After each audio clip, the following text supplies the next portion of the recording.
Sebuah asteroid melayang terlalu dekat dan lubang hitam langsung menangkapnya. Gas berputar dan berpilin, dan gravitasi mulai menarik semakin kuat dan cepat. Cakram akresi menyala terang dan berputar seperti pusaran kosmik. Radiasi meledak dalam kilatan-kilatan dahsyat. Asteroid malang itu hancur dan tercabik-cabik. Partikel-partikel meregang menjadi filamen, tercabik oleh gaya pasang surut.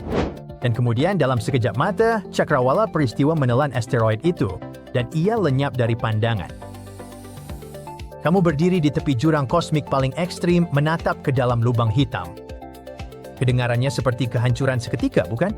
Tapi para ilmuwan sekarang mengatakan bahwa secara teori, manusia sebenarnya bisa menjelajahi lubang hitam dan bertahan hidup. Satu-satunya hal adalah, sekali kamu masuk, tidak ada jalan untuk kembali. Ini adalah tiket sekali jalan. Jadi, bagaimana itu bisa terjadi? Lubang hitam terbagi menjadi dua golongan. Ada lubang hitam bermassa bintang dengan massa beberapa hingga beberapa puluh kali massa matahari. Ketika sebuah bintang masif, misalnya 8 kali lebih berat dari matahari, kehabisan bahan bakarnya, ia tidak sekadar memudar begitu saja. Bintang itu runtuh, memantul, lalu meledak dalam sebuah supernova. Sisa yang tertinggal tergantung pada seberapa besar massa bintang tersebut. Bintang yang ukurannya sedang akan meninggalkan bintang neutron, sisa bintang yang sangat padat. Jika massanya 20 kali matahari atau lebih, bintang itu runtuh jadi lubang hitam bermassa bintang. Kebanyakan lubang hitam bermassa bintang yang ditemukan bertipe lengket berpasangan dengan bintang lain. Sebagian menyedot gas dari pasangannya dan memancarkan sinar X. Kita menyebutnya binary sinar X. Berkat pasangan dramatis ini, sejauh ini ditemukan sekitar 50 lubang hitam di galaksi kita. Namun para ilmuwan memperkirakan ada 100 juta lubang hitam bersembunyi diam-diam di Bima Sakti. Jadi, kita memang dikelilingi. Selanjutnya ada lubang hitam supermasif. Ini adalah raksasa yang bersantai di pusat galaksi dengan massa jutaan hingga miliaran kali massa matahari. Hampir setiap galaksi besar di luar sana, termasuk Bima Sakti kita, memiliki lubang hitam supermasif. Jawara berat di galaksi kita sendiri, sebuah bintang. Bintang ini memiliki massa sekitar 4 juta kali massa matahari. Kedengarannya sangat besar, tapi jika dibandingkan dengan galaksi lain, sebenarnya ini tergolong ringan. Ambil contoh lubang hitam di galaksi Holmberg 15A. Lubang hitam itu memiliki massa setidaknya setara 40 miliar matahari. Untuk bisa selamat saat melompat ke dalam lubang hitam, kamu harus memilih yang kedua ini, yaitu lubang hitam supermasif. Melompat ke dalam lubang hitam kecil itu seperti dijatuhkan ke dalam blender kosmik. Hasilnya langsung berantakan dan kamu akan mengalami spagetifikasi total. Ya, itu memang istilah ilmiah yang nyata. Ini adalah proses di mana sesuatu yang jatuh ke dalam lubang hitam ditarik begitu kuat oleh gravitasi hingga memanjang seperti spageti lalu tercabik-cabik. Tapi lubang hitam supermasif itu sangat besar dengan gravitasi yang tersebar di jutaan mil. Jatuh ke dalamnya takkan segera mencabikmu. Malah, kamu melayang menuju horizon peristiwa. Batas tak terlihat di mana bahkan cahaya pun tak bisa lolos. Bayangkan seperti meluncur perlahan di perosotan air menuju ketidakpastian. Kamu masih akan sepenuhnya sadar, masih utuh, menyaksikan fisika melengkung dengan cara yang tak bisa kamu bayangkan. Kenapa ukuran begitu penting? Lubang hitam dengan massa sebesar matahari, kita memiliki horizon peristiwa yang lebarnya kurang dari 2 mil. Sekarang, ingat lubang hitam supermasif di pusat galaksi Bima Sakti kita. Lubang hitam itu memiliki horizon peristiwa yang lebarnya lebih dari 7 juta mil. Perbedaan itu penting karena tarikan gravitasi antara kepalamu dan kakimu di lubang hitam supermasif tidaklah ekstrem. Kamu bisa melihat horizon peristiwa tanpa tercabik menjadi miliaran bagian, tapi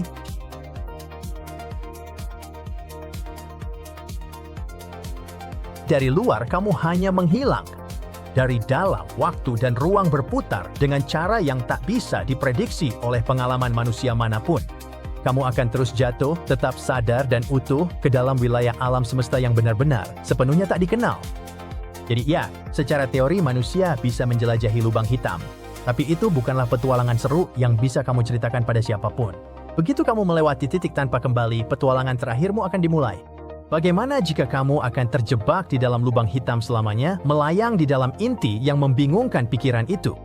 Apakah kamu akan berakhir ketika lubang hitam itu berakhir? Tunggu, apakah lubang hitam benar-benar berakhir? Beberapa dekade lalu, Stephen Hawking memberi kita petunjuk. Dengan menggunakan matematika dan fisika, ia menunjukkan bahwa lubang hitam tidak sepenuhnya abadi. Dalam rentang waktu yang sangat lama, jauh melampaui skala waktu manusia, lubang hitam perlahan-lahan menyusut. Mereka memancarkan semacam radiasi panas yang kini disebut radiasi Hawking dan kehilangan massa sedikit demi sedikit. Akhirnya, lubang hitam menjadi sangat kecil. Tapi apa yang terjadi selanjutnya? Bagian itu masih menjadi misteri besar. Tentu saja, para ilmuwan punya beberapa teori. Teori-teori itu belum terbukti karena kita tidak bisa mengujinya. Namun, teori tersebut memberi cara menebak apa yang terjadi di dalam lubang hitam. Salah satu gagasan utamanya disebut loop quantum gravity. Gagasan ini muncul pada akhir tahun 1980-an dan mencoba menjelaskan bagaimana ruang dan waktu berperilaku pada skala yang sangat kecil dan ekstrim. Menurut LQG, sesuatu yang menakjubkan bisa saja terjadi di dalam lubang hitam. Saat lubang hitam menekan segala sesuatu ke dalam, pada akhirnya aturan aneh fisika kuantum mulai berlaku. Aturan-aturan ini menciptakan dorongan yang sangat kuat yang dapat melawan keruntuhan tersebut.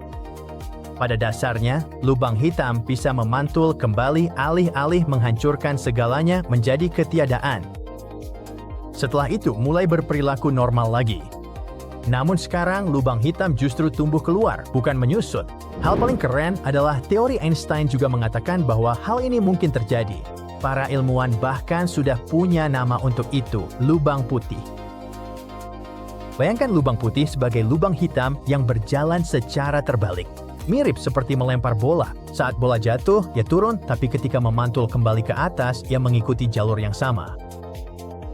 Itulah pada dasarnya yang dilakukan lubang putih terhadap ruang dan waktu. Di dalam lubang hitam, segala sesuatu tersedot masuk. Di dalam lubang putih, segala sesuatu keluar. Tidak ada yang bisa lolos dari lubang hitam, dan tidak ada yang bisa masuk ke lubang putih. Ketika sebuah lubang hitam telah menguapkan sebagian besar masanya, menyusut menjadi sesuatu yang sangat kecil, gravitasi kuantum lingkaran menyarankan bahwa ia bisa berubah menjadi lubang putih kecil. Efek kuantum membuat lubang putih kecil ini secara mengejutkan stabil sehingga mereka bisa bertahan cukup lama. Para ilmuwan kadang-kadang menyebutnya sisa, karena itulah yang tersisa setelah lubang hitam menghilang. Lompatan dari lubang hitam ke lubang putih adalah perubahan yang tiba-tiba, seperti halnya elektron melompat di antara tingkat energi dalam sebuah atom.